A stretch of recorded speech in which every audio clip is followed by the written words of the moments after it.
देवेंद्र फडणवीस महाराष्ट्रातील भाजपचा सर्वमान्य चेहरा, एक तरुण उमद नेतृत्व।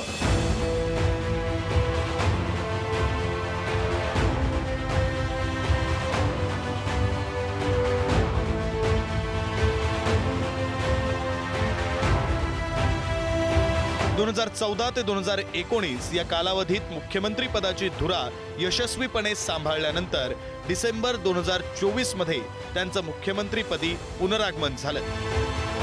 मी पुन्हा येईन हा महाराष्ट्राच्या जनतेला फडणवीसांनी दिलेला शब्द खरा केला। मी महाराष्ट्र राज्याचा मुख्यमंत्री म्हणून माझी कामे निष्ठापूर्वक व सत्सद विवेक बुद्धीने पार पाडीन। मात्र 2019 ते 2024 या कालखंडात महाराष्ट्राच्या राजकारणात पुलाखालून बरंच पाणी वाहून गेलं होतं। महाराष्ट्राच्या राजकारणात या कालखंडात अनेक चमत्कारही घडले आणि धक्केही बसले। 2019च्या विधानसभा निवडणुकांमध्ये सर्वाधिक आमदारांची संख्या ही भाजपकडे असताना आणि देवेंद्र फडणवीस हेच मुख्यमंत्री पदाचे प्रमुख दावेदार असतानाही सत्तेनं त्यांना हुलकावणी दिली।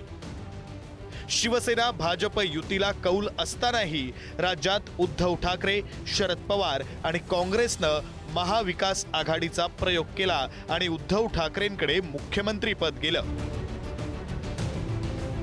तोंडातला सत्तेचा घास गेल्यानंतरही फडणवीस जमिनीवर पाय रोवून उभे राहिले। महाविकास आघाडी सरकारच्या विरोधात त्यांनी रान उठवलं। 2022 साली राज्यसभा आणि विधान परिषदेच्या निवडणुकीत फडणवीस यांनी करिश्मा करून दाखवला आणि त्यानंतर शिवसेनेत बंड झालं। उद्धव ठाकरेंना मुख्यमंत्री पदावरून पायउतार व्हावं लागलं। एकनाथ शिंदे महाराष्ट्राच्या मुख्यमंत्रीपदी आले। फारसे इच्छुक नसतानाही उपमुख्यमंत्री पदाची धुरा फडणवीसांना सांभाळावी लागली आणि फडणवीस पुन्हा सत्तेच्या केंद्रस्थानी आले। या काळात फडणवीस राजकारणात अधिक ठसठशीत झाले। पवार ठाकरेंसारख्या मातब्बरांना देवेंद्र फडणवीस पुरून उरले आणि याच काळात महाराष्ट्राच्या राजकारणाचे चाणक्य अशी नवी ओळख त्यांना मिळाली। फडणवीसांच्या कल्पकतेतूनच शिवसेना आणि राष्ट्रवादीत बंडही झालं आणि अजित पवारांसारखा मित्र त्यांच्यासोबत महायुतीत आला। 2024च्या लोकसभा निवडणुकीत राज्यात महायुतीला चांगलं यश संपादन करता आलं नाही। मात्र देवेंद्र फडणवीसांनी या संकटाचंही विश्लेषण करत त्यावर मात केली। मुख्यमंत्री लाडकी बहीण योजनेचा प्रयोग झाला आणि 2024च्या विधानसभा निवडणुकीत महाराष्ट्रानं देवाभाऊंच्या पारड्यात मोठा कौल टाकला।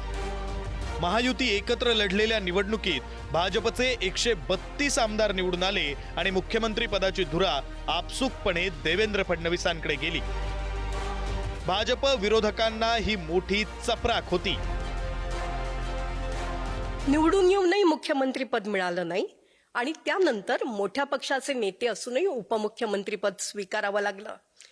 ते सहन करत त्यांनी जी काय वाटचाल केली त्या वाटचालीतून पुन्हा 137 आमदार निवडून आणणं खरोखर कठीण होतं।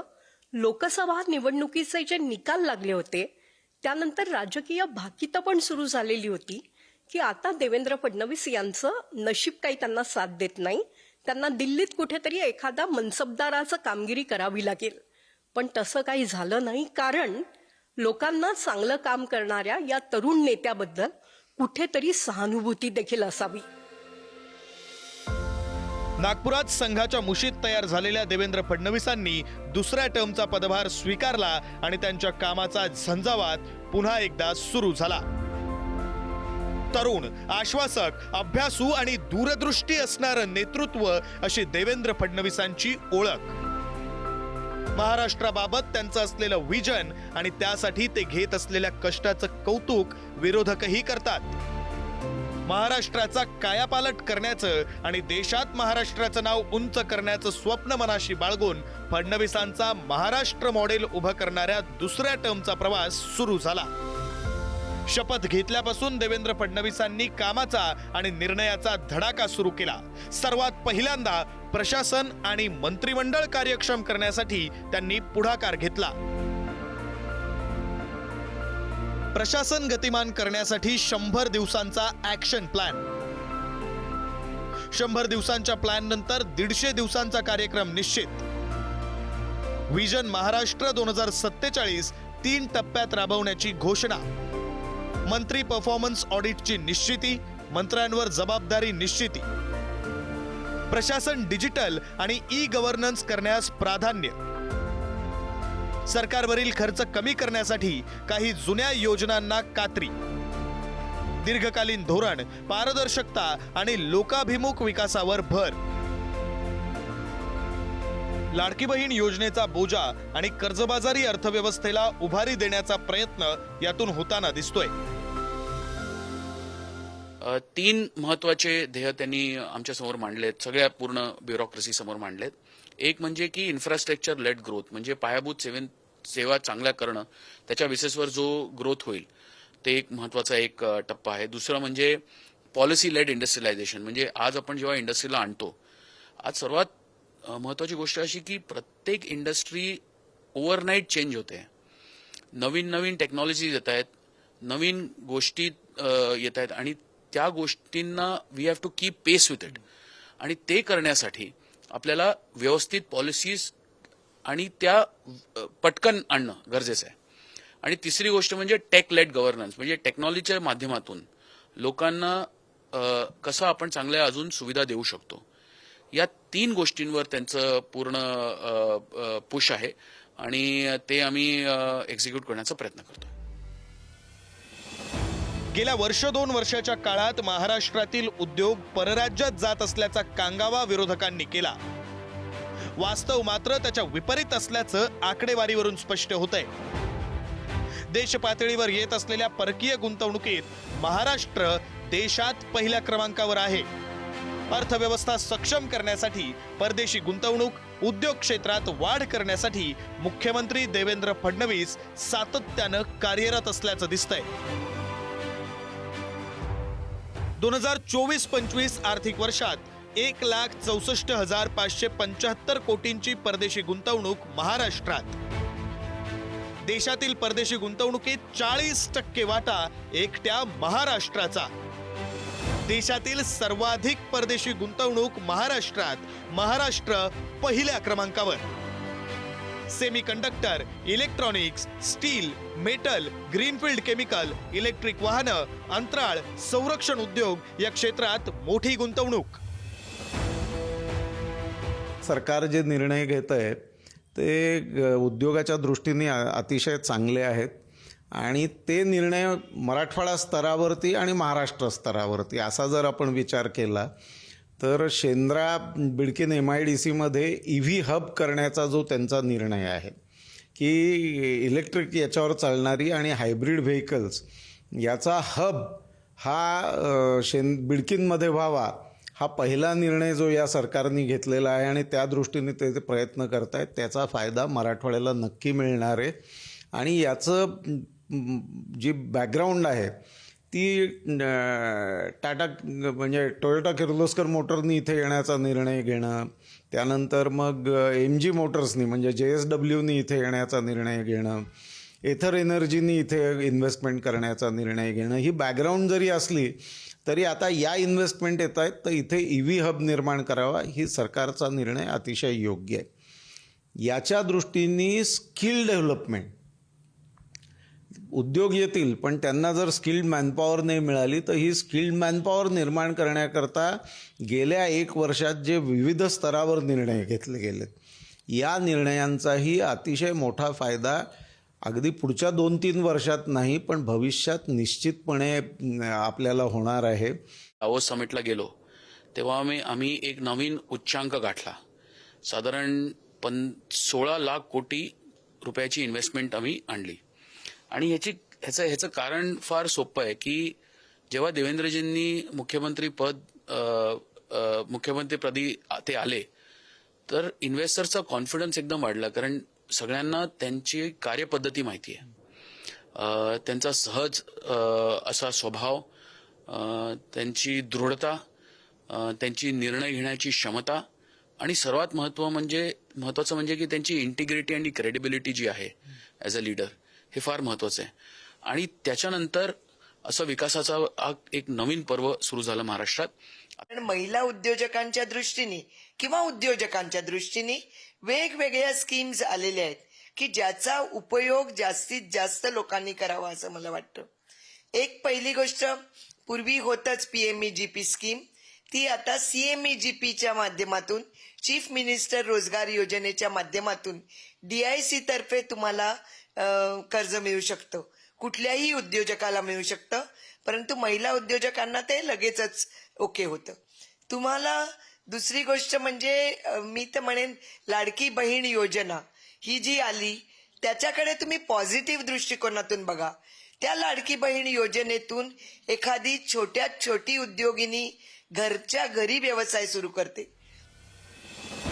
आंतरराष्ट्रीय व्यापारात महाराष्ट्राचं स्थान अधिक बळकट करण्यासाठी वाढवण सारख्या बंदराच्या उभारणीकडे सुद्धा मुख्यमंत्री देवेंद्र फडणवीस विशेष लक्ष देत आहेत. पालघर जिल्ह्यातील प्रस्तावित वाढवण बंदराच्या उभारणीसाठी सुमारे 76,000 कोटींचा खर्च केंद्र सरकारच्या मदतीनं करण्यात येतोय. वाढवण बंदरामुळे सुमारे 12 लाख नवे रोजगार निर्माण होणार असून फडणवीसांच्या महाराष्ट्र मॉडेलमधील हा अत्यंत महत्वाचा टप्पा ठरणार आहे. वाढवण बंदराच्या उभारणीनं अर्थव्यवस्थेला चालना, मोठी रोजगार निर्मिती.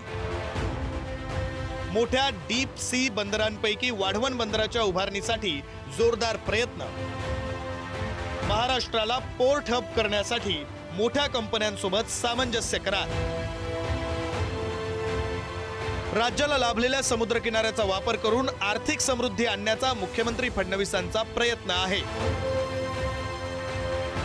जहाज बांधणी आणि बंदर क्षेत्रामध्ये अगर आपल्याला गुंतवणूक करायचं असेल तर त्याला सर्वात पहिलं महाराष्ट्राला ते लोक प्राधान्य द्यायला मोठ्या प्रमाणामध्ये गुंतवणूकदारांनी सुरुवात केलेली आहे.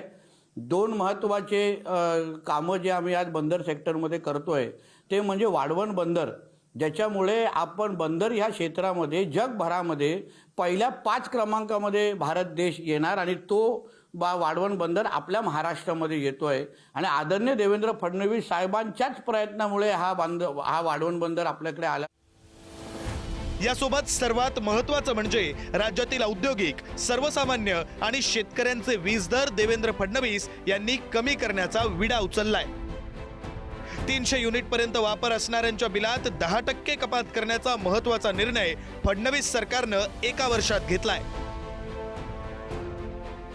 वीज ग्राहकांच्या वीज बिलात 10% कपात.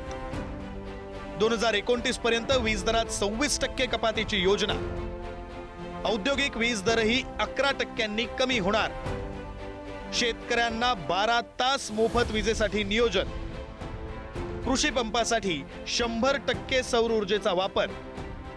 सौर, पवन आणि बॅटरी ऊर्जा निर्मितीसाठी मोठे प्रयत्न. यातून स्वस्तात वीज देणारे राज्य अशी महाराष्ट्राची ओळख निर्माण होणार आहे. सोलारला आणि अपारंपरिक ऊर्जेला ज्या प्रकारे चालना दिली देवेंद्रजींनी, त्यामुळे हे सगळं चेंज होणार आहे. आज पूर्ण भारतामध्ये महाराष्ट्राच्या वीज कंपन्यांना तुम्ही कॉपी करा अशा प्रकारचं केंद्र सरकारकडनं आग्रह केला जात आहे. त्याचं कारण हेच की देवेंद्र फडणवीस हे स्वतः ऊर्जा मंत्री म्हणून एक द्रष्टे आहे आणि ऊर्जा विभागामध्ये त्यांनी मोठ्या प्रमाणामध्ये क्रांती केलेली आहे. आज आपल्याला महाराष्ट्राची विजेची मागणी जरी 40,000 मेगावॅटच्या आसपास जरी असली पीकची, तरी त्यांनी आज 85,000 मेगावॅटचे पॉवर परचेस अग्रीमेंट केलेले आहेत. राज्यातील सर्वसामान्यांचं जगणं अधिक सुकर व्हावं यासाठी पायाभूत सोयी सुविधा म्हणजेच इन्फ्रामध्ये मोठी गुंतवणूक राज्यात होतीये. मेट्रोमॅन अशी ओळख असलेल्या देवेंद्र फडणवीस यांच्या पुढाकारानं अनेक मोठे प्रकल्प राज्यात मार्गी लागलेत. फडणवीसांच्या पहिल्या कार्यकाळात समृद्धी महामार्गाचं स्वप्न प्रत्यक्षात आलं. मात्र समृद्धीवर समाधानी असतील तर ते देवेंद्र फडणवीस कुठले? दुसऱ्या टर्ममध्ये इन्फ्रामध्ये मोठी वाढ आणि गुंतवणूक करण्याचा निर्णय सरकारनं घेतलाय. समृद्धी महामार्गाची स्वप्नपूर्ती. अखेरच्या 76 किलोमीटरचा मार्गही खुला. वाढवण बंदर ते समृद्धी महामार्ग, फ्रेट कॉरिडॉरला मंजुरी. मुंबईतील मेट्रो 3 पूर्ण, मेट्रो 4 आणि 4A अखेरच्या टप्प्यात. मेट्रो 7 2 मेट्रो 2B, मेट्रो 9 लवकरच पूर्णत्वाला येणार. मुंबई मेट्रो 11ला मंत्रिमंडळाची मंजुरी, 24,000 कोटींचा खर्च. नाशिक त्र्यंबकेश्वर सिंहस्थ कुंभमेळ्यासाठी नाशिक परिसराचा विकास. शक्तीपीठ महामार्गाच्या भूसंपादनासाठी 20,000 कोटींची तरतूद. भंडारा गडचिरोली सुपर एक्सप्रेस वेसाठी 931 कोटींची मंजुरी. नवी मुंबई आंतरराष्ट्रीय विमानतळ पूर्णत्वास. वाढवणमध्ये विमानतळ उभारण्याची घोषणा. मुंबईमध्ये मेट्रो, एक्सप्रेसवे, कोस्टल रोडद्वारे 59 मिनिटात MMRDA क्षेत्रात प्रवासाचं स्वप्न मुख्यमंत्री फडणवीस सरकारनं पाहिलंय. मुंबईतील वाहतूक व्यवस्था सुधारण्यावर, वाहतुकीचे पर्यायी स्रोत, मार्ग निर्माण करण्यावर त्यांचा भर आहे. त्यासाठी 238 AC लोकल खरेदी. मुंबईत बेस्टसाठी नव्या 2100 AC बस. ठाणे सर्क्युलर मेट्रोला गती देण्याचं काम करण्यात येत आहे.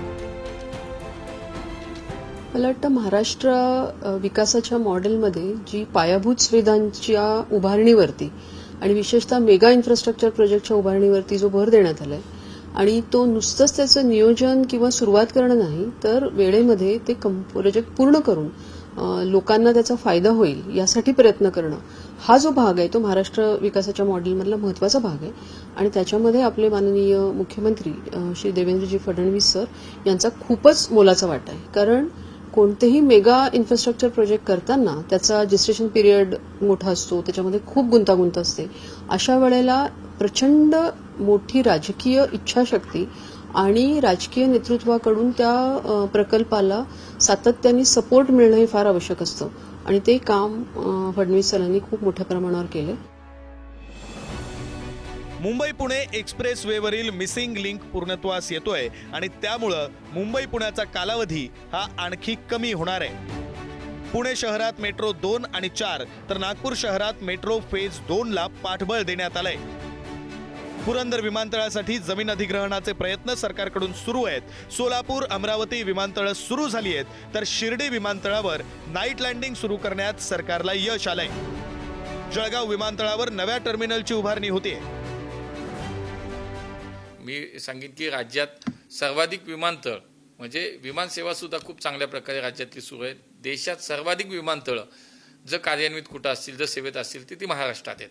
मग त्याच्यामध्ये अधिकच्या कामांचा मला असं वाटतं पुढच्या काळात अधिक विमानतळ सुरू होणं, अधिक विमानसेवा सुरू होणं. राज्य सरकार म्हणून सुद्धा याच्यामध्ये VGFच्या माध्यमातून पुणे सोलापूर सारखी विमानसेवा सुरू झाली. पुणे सिंधुदुर्ग विमानसेवा सुरू होतीये. त्या ठिकाणी आपण पाहिलं तर खरं तर वाढवण बंदराचं काम सुरू होतंय आणि त्या ठिकाणी एक नवीन एअरपोर्ट करण्याचा जो देवेंद्रजींचा संकल्प आहे. म्हणून मला वाटतं की एक सर्वांगीण आणि समतोल विकासाच्या दृष्टीनं महाराष्ट्रातलं सरकार हे वाटचाल करते. दुसरीकडे मुंबईमध्ये जलवाहतूक सुरू करण्यावर सरकारचा भर आहे. मुंबई ते विजयदुर्ग रोरो जलवाहतूक सेवेचाही प्रारंभ होतोय. राज्यातील इन्फ्रा प्रकल्प 3 वर्षात पूर्ण करून नव महाराष्ट्र मॉडेल देवेंद्र फडणवीस उभं करू इच्छित आहेत. या प्रकल्पांचा चिकाटीनं पाठपुरावा करून दूरदृष्टीतून सर्वसामान्यांचं जीवनमान उंचावण्याचा प्रयत्न मुख्यमंत्री करताना दिसतायत.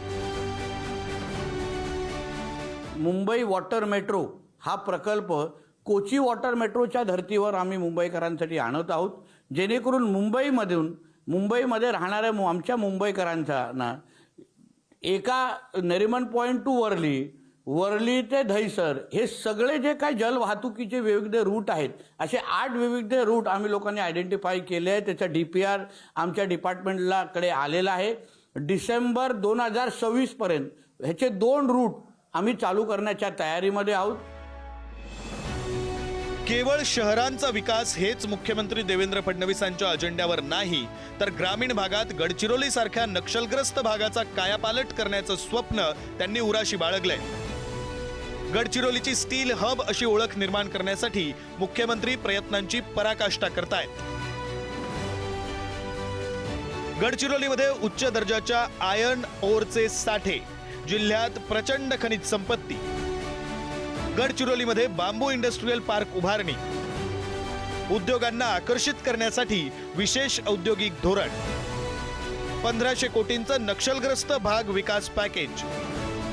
रस्ते, पाणी, वीज, आरोग्य, शिक्षणासाठी प्रकल्प. नक्षल्यांविरोधात कठोर कारवाई सुरक्षा दलांना बळ. गडचिरोली आलापल्ली सिरोंचा महामार्ग प्रगतीपथावर. गडचिरोली जिल्ह्याचा विकास करून विदर्भातील मागास जिल्हे विकासाच्या मुख्य प्रवाहाला जोडण्यासाठी मुख्यमंत्री प्रयत्नशील आहेत. रेजिममध्ये जेव्हा पुन्हा देवेंद्र फडणवीस मुख्यमंत्री झालेत आणि त्यांनी त्या जिल्ह्यावर कॉन्सन्ट्रेट केलं आणि एक मोठा मास्टर प्लॅन तयार करून त्या जिल्ह्याला एकंदरीत कसा उत्तम जिल्हा होईल, विकसित जिल्हा होईल, त्यासाठी जे त्यांचे प्रयत्न सुरू आहेत ते अतिशय महत्त्वाचे आहेत. आता गडचिरोली एक चांगला जिल्हा, समृद्ध जिल्हा, सुंदर जिल्हा होणार आहे. अनेक रोजगार त्या ठिकाणी निर्माण होणार आहेत आणि विदर्भातीलच नव्हे तर या राज्यातीलही अनेक लोकांना तिथे रोजगार मिळणार आहे. गडचिरोलीमध्ये जो नक्सलिझमचा त्रास होता त्यांना रूट पासून उपटून काढलं आपण आणि ते पूर्णपणे संपवलं. आणि ते संपवल्यानंतर गडचिरोलीमध्ये ज्या माइन्स आहेत त्या माइन्समध्ये सर्वात बेस्ट क्वालिटीचा आयर्न ओर आहे. त्यामुळे स्टील इंडस्ट्री तिकडे मोठ्या प्रमाणात आता आहे. जवळजवळ 3 लाख कोटीची इन्व्हेस्टमेंट आलेली आहे आणि देवेंद्रजींनी घोषणाच केलेली आहे की Gadchiroli will become the new steel hub, म्हणजे स्टील सिटी, म्हणजे अग्रणी होणार आहे. पश्चिम महाराष्ट्रासाठी अत्यंत महत्त्वाचा असलेल्या कोल्हापुरात सर्किट बेंचही देवेंद्र फडणवीसांच्या कार्यकाळात सुरू झालंय. तर मुंबईत उच्च न्यायालयाच्या नव्या इमारतीचं भूमिपूजनही पार पडलंय. जे खंडपीठ आमचं मंजूर झालं त्यात 2 लोकांना मी आभार मानेन की भूषण गवई साहेबांचं आणि त्याचप्रमाणे मुख्यमंत्री फडणवीसांचं. या दोघांनी म्हणजे त्या दोघांच्या सहकार्यामुळं कोल्हापूरचं खंडपीठ होऊ शकलं. यासोबतच सोलापूर, संभाजीनगर सारख्या शहरांचा पाण्याचा प्रश्न सोडवण्यासाठी सुद्धा मुख्यमंत्री देवेंद्र फडणवीस कृतिशील आहेत.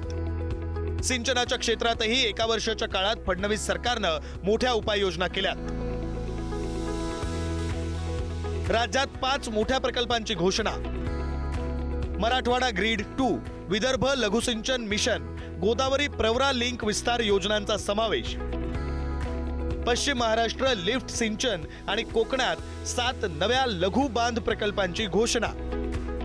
विदर्भ मराठवाड्यातील 26 अपूर्ण सिंचन प्रकल्पांना निधी. रखडलेल्या 9 सिंचन प्रकल्पांना नव्यानं मंजुरी.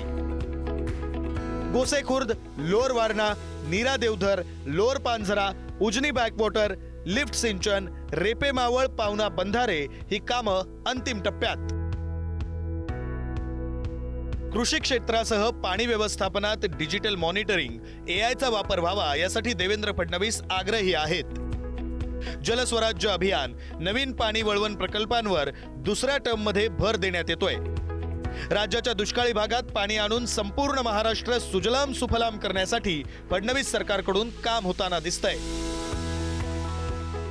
आता जे पावसावर शेती जे करणारे लोक आहे त्यांना जीवन जगणं मुश्किल आहे आणि त्यामुळे फडणवीस साहेबांनी जे कार्यक्रम चालू केलेला आहे ते महत्त्वाचे कार्यक्रम आहे आणि त्या हिशोबानेच आपला महाराष्ट्रामध्ये ग्रामीण भागाचे जीवन बदलू शकतो. फडणवीस सरकारच्या पहिल्या कार्यकाळात मागेल त्याला शेततळ सिंचन प्रकल्पांना गती यासारख्या अनेक उपाययोजनांमुळे पाणीदार महाराष्ट्राच्या निर्मितीसाठी प्रयत्न झाले. दुसऱ्या टर्ममध्येही शेतकऱ्यांच्या कल्याणाचे अनेक निर्णय सरकारी पातळीवर घेण्यात येत आहेत. वर्षभरात अतिवृष्टी आणि अवकाळीनं ग्रस्त शेतकऱ्यांनाही सरकारनं मदतीचा हात दिलाय. जून 2026 पर्यंत शेतकऱ्यांना कर्जमाफी देण्याची घोषणा. शेतकऱ्यांसाठी 25,000 कोटींची कृषी समृद्धी योजना. नमो शेतकरी महासन्मान निधीत शेतकऱ्यांच्या अनुदान रकमेत 6 ते 9 हजारांनी वाढ. अतिवृष्टीग्रस्त शेतकऱ्यांसाठी 31,628 कोटींचं पॅकेज. माती वाहून गेलेल्या शेतकऱ्यांना 47,000 प्रति हेक्टर मदत. कापसाला बोनस आणि सोयाबीन विक्री धोरण. मुख्यमंत्री बळीराजा मोफत वीज योजना. कृषी पंप ग्राहकांना मोफत वीज. गेल्या वर्षभरात शेतकऱ्यांवर अवकाळी आणि अतिवृष्टीचं संकट ओढावलं. अतिवृष्टीच्या संकटानंतर मुख्यमंत्र्यांसह सत्ताधारी नेते शेतकऱ्यांच्या बांधावर दिसले. सरकार संवेदनशील असून शेतकऱ्यांच्या पाठीशी खंबीरपणे उभं असल्याचं मंत्रिमंडळानं दाखवून दिलं. कृषी विभागाच्या माध्यमातून शेवटी शेतकरी केंद्रबिंदू म्हणून माझ्या शेतकऱ्याला कशी मदत करता येईल आणि अतिवृष्टीमुळं आपल्या सर्वांना माहिती जे नुकसान झालं त्या नुकसानीची भरपाई एक मदत म्हणून सरकारने माझा तो शेतकरी उभा राहिले पाहिजे यासाठी खूप मोठं पॅकेज आपण शेतकऱ्यांना जे दिलेले मदत दिलेली आहे तो शेतकरी उभा राहायला पाहिजे. दुसरं आपल्या सर्वांना माहिती आहे की ड्रीपची सबसिडी असेल किंवा आपण यांत्रिकरणाच्या माध्यमातून आपल्या सर्वांना माहिती की या राज्यातील शेतकऱ्यांना कधीही एवढे अनुदान मिळालं नव्हतं. आणि ज्या शेतकऱ्यांची फार पूर्वीपासूनची मागणी होती की आम्हाला वीज अल्प दरामध्ये किंवा स्वस्तामध्ये किंवा मोफत दरामध्ये दिवसा द्या, ती मागणी पूर्ण होत नव्हती. ती केवळ आणि केवळ माननीय देवेंद्रजींच्या प्रयत्नांनी ती शक्य झाली, कारण त्यांनी मुख्यमंत्री सौर कृषी वाहिनी योजना 2 अशी योजना लागू केली. त्या योजनेच्या माध्यमातून 16,000 मेगावॅट हे डिस्ट्रीब्युटेड पॉवर जनरेशन होणार आहे आणि शेतकऱ्यांना त्याच्यातनं दिवसा वीज मिळायला सुरुवात होणार आहे. त्यापैकी 3,000 मेगावॅटचं इन्स्टॉलेशन ऑलरेडी झालेलं आहे आणि उर्वरित 13,000 मेगावॅट हे पुढच्या 12 ते 15 महिन्यात होईल आणि मग हे गेम चेंजर ठरेल. सरकारनं वर्षभराच्या काळात शेती आणि इतर जमिनींशी असलेली अनेक प्रकरणं वर्षभरात निकाली काढली. देवस्थान इनामी जमिनीचे विवाद निकाली, 6,500 शेतकऱ्यांना जमीन परत. अतिक्रमण हटवून 13,000 शेतकऱ्यांना जमीन परत. फेरफार आणि मालकी नोंदीत सुधारणा, 9,200 शेतकऱ्यांना लाभ. ड्रोन मोजणीतून 3,500 प्रकरणांचा निपटारा. ई रजिस्ट्रेशन, 7/12 आणि फेरफार पूर्णपणे डिजिटल. रेडी रेकनर दरात स्थिरता, ग्रामीण भागात रेडी रेकनर दरात कपात. या निर्णयांमुळे शेतकऱ्यांना दिलासा मिळाला. यासह वर्षानुवर्ष खितपत पडलेले वाद मार्गी लागले. या राज्यातला तुकडेबंदी कायदा आम्ही निरस्त केला, त्यामुळे 60 लाख परिवार या राज्यातले जे तुकडेबंदीमुळं त्यांची मालमत्ता ही कायदेशीर होत नव्हती, अनाधिकृतपणे भूखंड आणि त्या ठिकाणी लोक राहायचे, त्यांना आता त्यांचा 7/12 मिळणार, मालकी मिळणार आहे. शेतकऱ्याच्या शेतातले रस्ते बांधकाम करण्याकरता मुख्यमंत्री बळीराजा पांधन रस्ते योजना आपण आणतो आहे. नव महाराष्ट्र मॉडेल उभं करण्यासाठी मुख्यमंत्री देवेंद्र फडणवीस सातत्यानं कार्यरत असले तरी सगळंच काही सरकारच्या बाजूने आहे असं नाही. अतिवृष्टीबाधित शेतकऱ्यांना देण्यात येत असलेल्या मदतीबाबत अनेक प्रश्न उपस्थित झाले. शेतकऱ्यांना मदत पोहोचत नसल्याचा आरोप विरोधक सातत्यानं करतायत. याच काळात कर्जमाफीचं आंदोलनही झालं. या मुद्द्यावर सरकारवर अजूनही टीका होताना दिसतेय. पुनर्गठन आम्ही कुठेही मान्य करणार नाही. पुनर्गठनापेक्षा आम्हाला असं म्हणणं आहे की मुदतवाढ द्या आणि नवीन कर्ज देण्याचं धोरण आखा शेतकऱ्यांना. त्यासाठी आम्ही कटिबद्ध राहू. आम्ही त्या मागेच सांगितलं का 30 जून 2026 पर्यंत कर्जमाफ झालं नाही तर 1 जुलैला महाराष्ट्रातली रेल्वेचं चाक धावू देणार नाही. रेल्वेचं चाकच धावणार नाही. त्याच्यानं सरकारनं कर्जमाफीचं धोरण जर थोडं बाजूनं केलं तर बच्चू कडू अजून जिवंत आहे एवढं त्यांनी लक्षात ठेवावं. शेतकऱ्याच्या उपजाला भाव मिळत नाही, व्यापारी लुटून खात आहेत त्यांना, आणि त्याच्या पलीकडे जाऊन जमिनीचे प्रचंड घोटाळे निर्माण झाले. सगळ्या प्राईम लँड विकल्या जात आहेत, खरेदी केल्या जात आहेत, बिल्डरांच्या घशात घातल्या जात आहेत, आमदारांच्या घशात घातले जात आहेत, सत्ताधारी मंत्र्यांच्या घशात घातले जात आहेत. तर हे सर्व जे काही चाललं आहे हा भोंगळ कारभार राज्यामध्ये चाललेला आहे आणि कामगिरीचा विषयच नाही. हे वर्ष म्हणजे काळा वर्ष साजरा केल्यासारखी परिस्थिती आहे. इतक्या मोठ्या प्रमाणामध्ये जनतेमध्ये अनास्था आणि चीड, राग निर्माण झालेला आहे. फडणवीस सरकारच्या पहिल्या कार्यकाळात मराठा आरक्षण देणारं सरकार अशी प्रतिमा फडणवीसांनी निर्माण केली.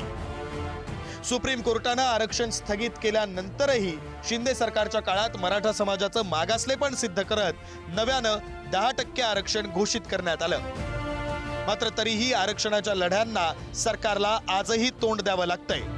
फडणवीसांच्या दुसऱ्या कार्यकाळातील पहिल्याच वर्षात सरकारला मराठा, ओबीसी, धनगर आरक्षण लढ्यालाही सामोरं जावं लागलं. जरांगेंच्या मागण्यांवर अभ्यासासाठी मंत्रिमंडळ उपसमिती. हैदराबाद गॅझेट, सातारा गॅझेट लागू करण्यास सरकारची मान्यता. नोंदी असलेल्या मराठ्यांचा ओबीसीमध्ये येण्याचा मार्ग काही प्रमाणात मोकळा. समितीकडून व्यक्तिगत पात्रतेनुसार तपासणीनंतर प्रमाणपत्र देण्याचा निर्णय. मराठा समाजाबाबत निर्णय घेताना ओबीसींवर अन्याय होऊ देणार नसल्याची भूमिका. मनोज जरांगे पाटील यांचं मुंबईतलं आंदोलन हाताळण्यात सरकारला यश आलं असलं तरी आरक्षणाचा मुद्दा संपणारा नाही. देवेंद्र फडणवीस यांना मराठा, ओबीसी, धनगर समाजाला एकाच वेळी समाधानी ठेवण्याची कसरत करावी लागते. यासोबतच धनगर, बंजारा समाजाच्या आरक्षणाचे प्रश्न आणि लढ्यांचं आव्हानही सरकारसमोर आहे. एक अडचण सरकारने सोडवली की हैदराबाद गॅझेटियरचा आधार घेण्यासाठी त्यांनी मार्ग प्रशस्त केला. त्यामुळे एक प्रक्रिया सुरू झाली. परंतु मूळ प्रश्न काय आहे की आरक्षण मिळावं आणि त्यायोगे सरकारी नोकऱ्या मिळाव्यात, शिक्षणामध्ये सवलती मिळाव्यात. हा प्रश्न 100% सुटणारा आहे का? तर ती एक फार मोठी प्रक्रिया आहे. परंतु आरक्षणामध्ये आपला समावेश झाला या मुद्द्याभोवतीच मागणीची धार आहे आणि सरकारला त्यावरच विचार करावा लागतो. त्यामुळे एक मार्ग प्रवेश एक खुला झाला. परंतु दुसरी अडचण अशी आहे की याच्यामुळे ओबीसीमध्ये जेवढ्या इतर जाती आहेत त्यांच्यावर अन्याय होतोय, अन्यायाची भावना त्यामुळे निर्माण होतीये आणि त्याचं काही राजकारण वाढवण्याचा काही लोकांचा प्रयत्न आहे. म्हणजे हा प्रश्न सुटला का 100%? तर नाही. म्हणजे एकाचं समाधान करायला गेलं तर दुसरा नाराज होतोय. तर यावर सर्व सहमती आवश्यक आहे. मुख्यमंत्री पदासोबतच गृह खातं सुद्धा देवेंद्र फडणवीसांकडेच असल्यानं राज्यातील कायदा सुव्यवस्थेच्या मुद्द्यावर सुद्धा सरकार सातत्यानं लक्ष होतंय. राज्यातील कायदा सुव्यवस्था सुधारण्यासाठी, अद्ययावत करण्यासाठी गेल्या वर्षभरात अनेक निर्णय फडणवीसांनी घेतलेत. 15,000 नव्या पोलीस भरतीला मान्यता. नव्या AI तंत्रज्ञानाचा पोलीस खात्यात वापर. गुन्ह्यांच्या तपासात फॉरेन्सिक मदतीवर भर. सायबर क्राईम, संघटित गुन्ह्यांविरोधात कठोर कारवाई. महिलांविरोधात गुन्हे, मानवी तस्करी, ड्रग्ज सारख्या गंभीर गुन्ह्यांबाबत कठोर धोरण. जुन्या पोलीस ठाण्यांचे आधुनिकीकरण, CCTV उपकरणं. नवी पोलीस ठाणी, पोलीस कर्मचाऱ्यांसाठी वसाहती. सरकारकडून हे प्रयत्न सुरू असतानाही गुन्हेगारीचा आलेख मात्र वाढताना दिसतोय. बीड जिल्ह्यातील सरपंच संतोष देशमुख हत्या प्रकरण, पुणे, संभाजीनगर सारख्या महानगरांमध्ये वाढत्या गँगवॉरच्या घटना, महिलांवरील अत्याचारांची प्रकरणं यामुळे गृह खातं सातत्यानं टीकेचं धनी ठरताना दिसतंय. खरं तर हे 1 वर्ष महाराष्ट्राला 10 वर्ष मागे नेणारी ठरलेली आहेत. महाराष्ट्राच्या डोक्यावर 9 लाख कोटी रुपयांचं कर्ज आत्ताच्या घडीला आहे. महाराष्ट्रात शेतकऱ्यांच्या आत्महत्येचं प्रमाण प्रचंड वाढलेलं आहे. शेतकरी हवालदिल झालेला आहे. कायदा सुव्यवस्थेचा प्रश्न जसाच्या तसा आहे. सत्ताधारी पक्षाच्या नेत्यांची मस्ती वाढलेली वेगवेगळ्या ठिकाणी. मग पुण्यामध्ये जे मुरलीधर मोहोळ यांनी भूखंडखाना असेल, त्याच्यानंतर अजितदादांचं पार्थ पवारांनी आताचा कोंडव्याचा भूखंडाचं प्रकरण असेल, संजय शिरसाटांचे भूखंडाचे प्रकरण असतील, सिडकोचे असतील, संभाजीनगरचे असतील, सगळे लोक भ्रष्टाचारामध्ये बरबटलेले आहे.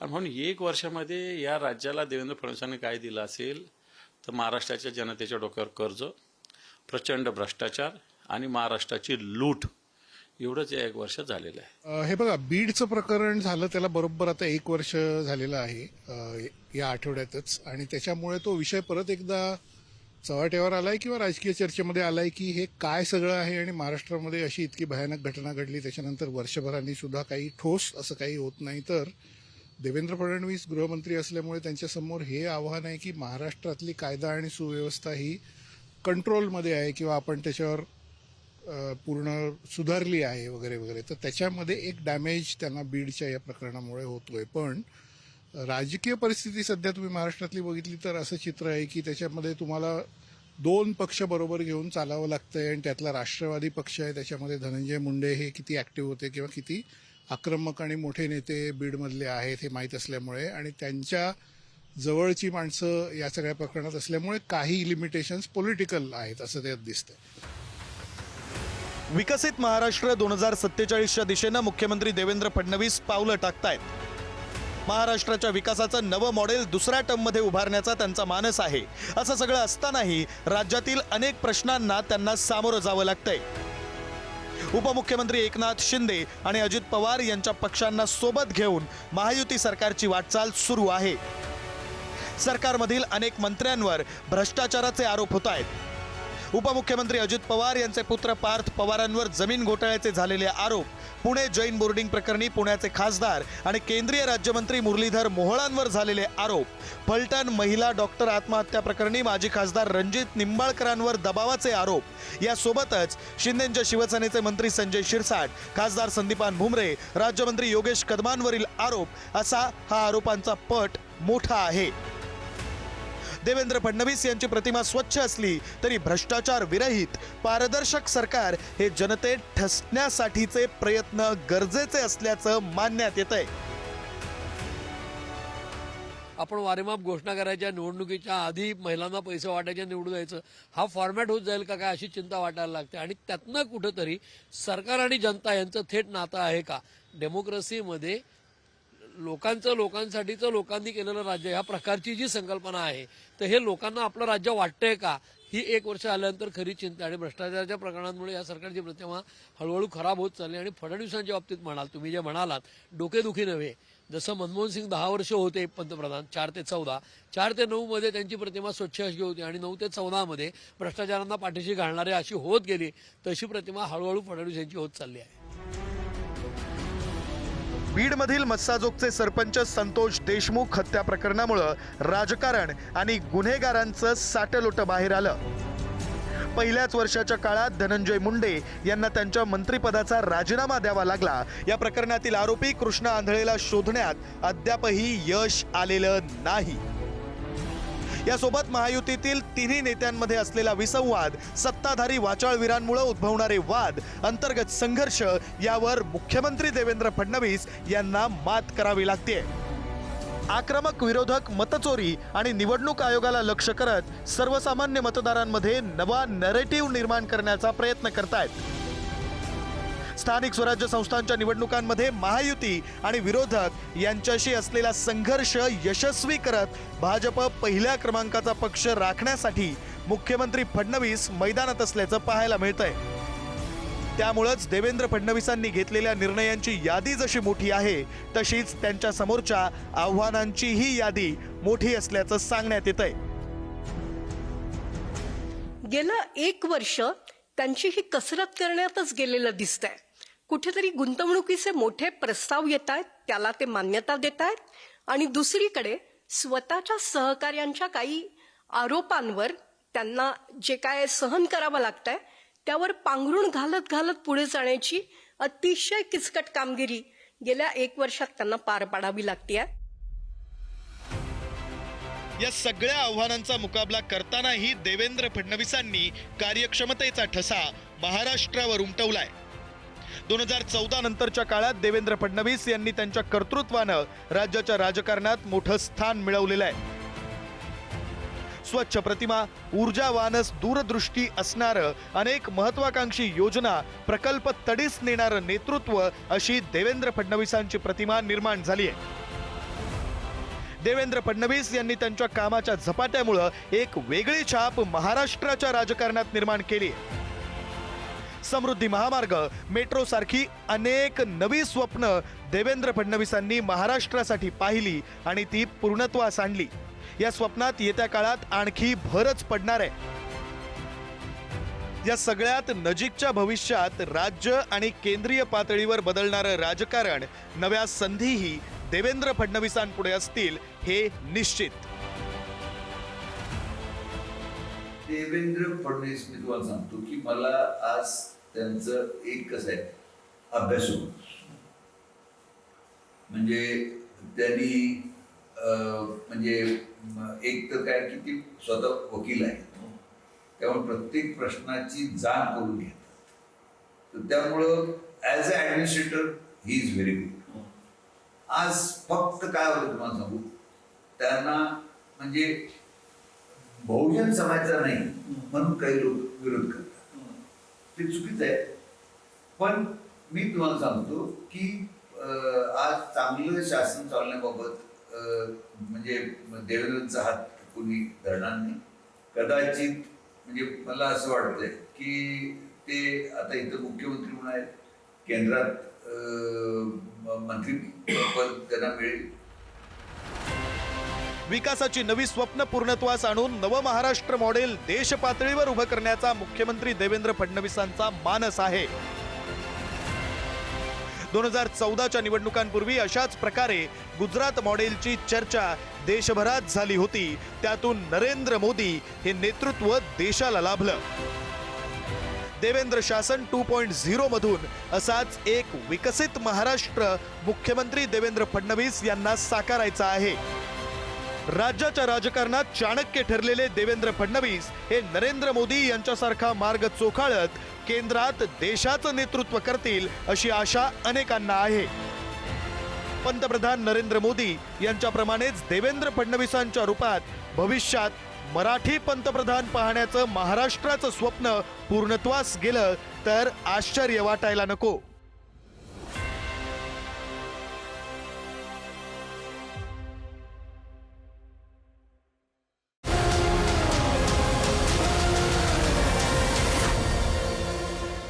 Thank you.